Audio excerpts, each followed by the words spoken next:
পোশাক শিল্পে ইউরোপের বাজারে বাংলাদেশ বলতে গেলে একরকম অপ্রতিদ্বন্দ্বী চ্যাম্পিয়ন। কিন্তু সেই সিংহাসনটা কি এবার হাতছাড়া হতে চলেছে? ভিয়েতনাম নামের এক প্রতিযোগী এমন একটা চাল দিয়েছে যা কিনা পুরো খেলার নিয়মই পাল্টে দিতে পারে। চলুন আজ আমরা ডেটা আর বাস্তবতার নিরিখে বোঝার চেষ্টা করি এই লড়াইয়ে কে জিততে চলেছে। প্রশ্নটা খুবই সরাসরি, তাই না? ইউরোপের বাজারে বাংলাদেশের যে কয়েক দশকের রাজত্ব, সেটা কি আসলেই শেষ হওয়ার পথে? আমাদের অজান্তেই পর্দার আড়ালে এমন কিছু ঘটছে যা এই সোনালি দিনের অবসান ঘটাতে পারে। তো এই লড়াইটা হচ্ছে কোথায়?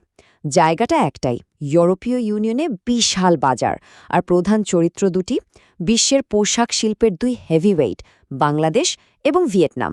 এখানেই ঠিক হয়ে যাবে ভবিষ্যতের সেরার মুকুট কার মাথায় উঠতে যাচ্ছে। এখন যদি ইউরোপের বাজারের দিকে তাকান, অবাক না হয়ে পারবেন না। এই গ্রাফটা একদম পরিষ্কার দেখিয়ে দিচ্ছে যে পোশাক রপ্তানিতে ভিয়েতনামের চেয়ে বাংলাদেশ ঠিক কতটা এগিয়ে। ওদের চেয়ে আমাদের রপ্তানির পরিমাণ প্রায় ৫ গুণ বেশি। কিন্তু এই যে বিশাল একটা ব্যবধান, এটা কি শুধুই আমাদের দক্ষতার কারণে হয়েছে? না, এর পেছনে একটা বড় কারণ আছে, আর ঠিক ওখানেই আমাদের গল্পের মূল টুইস্টটা লুকিয়ে আছে। এতদিন ধরে যে সুবিধার উপর ভর করে বাংলাদেশ এই বাজারে রাজত্ব করছিল, সেই নিয়মটাই এখন পাল্টে যেতে বসেছে। বাণিজ্য নীতির এমন কিছু বড় পরিবর্তন আসছে যা পুরো খেলার চিত্রটাই উল্টে দিতে পারে। এই পরিস্থিতিটাকে অর্থনীতিবিদরা একটা নাম দিয়েছেন ডুয়াল ট্রেড প্রেফারেন্স ইরোশন। ব্যাপারটা সহজ করে বললে, একই সময়ে একজন প্রতিযোগী মানে ভিয়েতনাম নতুন করে বাণিজ্য সুবিধা পাচ্ছে, আর অন্যজন মানে বাংলাদেশ তার পুরনো সুবিধাগুলো হারাতে শুরু করেছে। ভাবুন তো, একই মাঠে দুজনের জন্য দুই রকম নিয়ম তৈরি হচ্ছে। দেখুন পরিবর্তনটা কতটা নাটকীয়।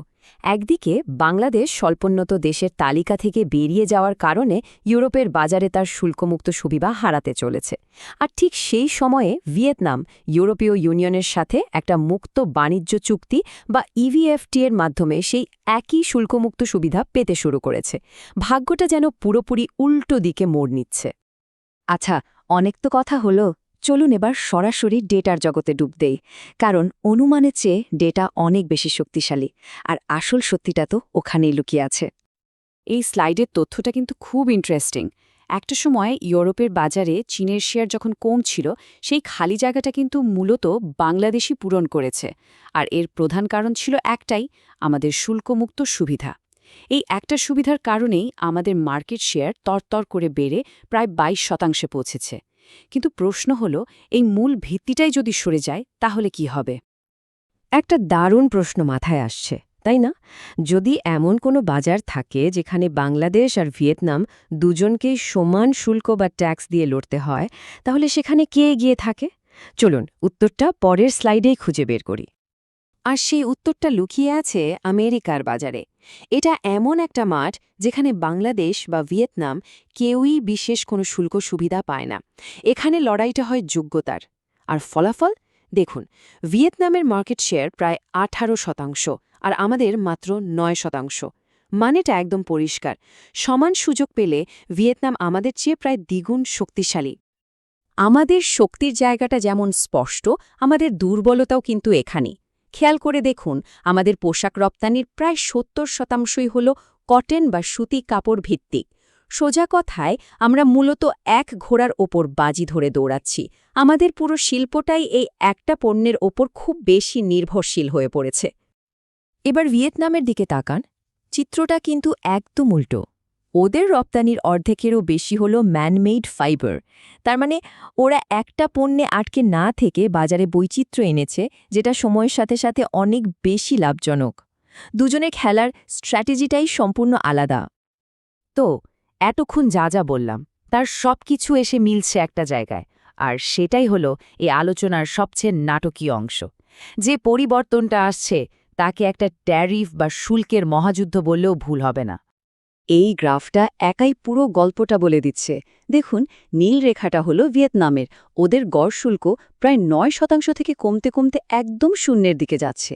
আর লাল রেখাটা হলো বাংলাদেশের, আমাদের শুল্ক 0 থেকে বাড়তে বাড়তে ওপরের দিকে উঠতে শুরু করবে। কি অবিশ্বাস্য একটা উল্টো যাত্রা, তাই না? মানে ব্যাপারটা দাঁড়াচ্ছে কি, 2029 সালের পর ভিয়েতনামের পোশাক ইউরোপে ঢুকবে 0% শুল্কে। একদম ফ্রি, আর বাংলাদেশের পোশাকের ওপর প্রায় 12% শুল্ক বসতে পারে। যে সুবিধাটা এতদিন আমাদের ছিল সেটা এখন ভিয়েতনামের হাতে চলে যাবে। 12%। সংখ্যাটা মাথায় গেঁথে নিন। আমাদের সবচেয়ে বড় বাজারে আমাদের প্রধান রপ্তানি পণ্যের উপর এই বিশাল একটা শুল্কের বোঝা চাপতে পারে, আর এটাই হতে যাচ্ছে আমাদের জন্য সবচেয়ে বড় চ্যালেঞ্জ। তাহলে এখন প্রশ্ন হল, উপায় কি? এই কঠিন চ্যালেঞ্জ মোকাবিলা করে সামনে এগিয়ে যাবার পথটা আসলে কোনটা? আমাদের এখন ঠিক কি করা উচিত? বিশেষজ্ঞরা কিন্তু কয়েকটা পরিষ্কার পথের কথা বলছেন। প্রথমত, কারখানার অভ্যন্তরীণ সক্ষমতা বাড়াতে হবে। দ্বিতীয়ত, শুধু কটনের বৃত্তে আটকে না থেকে ম্যানমেড ফাইবারের মতো নতুন আর দামি পণ্যে যেতে হবে। তৃতীয়ত, বন্দর আর রাস্তাঘাটে উন্নতি করে সময় ও খরচ দুটোই বাঁচাতে হবে। আর সবচেয়ে জরুরি হল, এখনই ইউরোপীয় ইউনিয়নের সাথে জিএসপি প্লাসের মতো নতুন বাণিজ্য সুবিধার জন্য জোরালো আলোচনা শুরু করতে হবে, যা হয়তো আমাদের শুল্কমুক্ত সুবিধাটা ধরে রাখতে পারে। আজকের আলোচনার শেষে তাই এই একটা প্রশ্নই সবচেয়ে বড় হয়ে উঠছে। এই যে বদলে যাওয়া পৃথিবী, এই নতুন আর কঠিন প্রতিযোগিতার জন্য বাংলাদেশ কি আসলেই প্রস্তুত? উত্তরটা আমাদের সবাইকে মিলেই খুঁজে বের করতে হবে। এই লড়াইয়ে বাংলাদেশের ভবিষ্যৎ কি হতে পারে তা নিয়ে ভাবনার অনেক অবকাশ রয়েছে। বিষয়টি নিয়ে আরও আলোচনার অনেক সুযোগ আছে। এই বিশ্লেষণটি অন্যদের সাথে শেয়ার করে এই গুরুত্বপূর্ণ কথোপকথনটি এগিয়ে নিতে পারেন। ধন্যবাদ।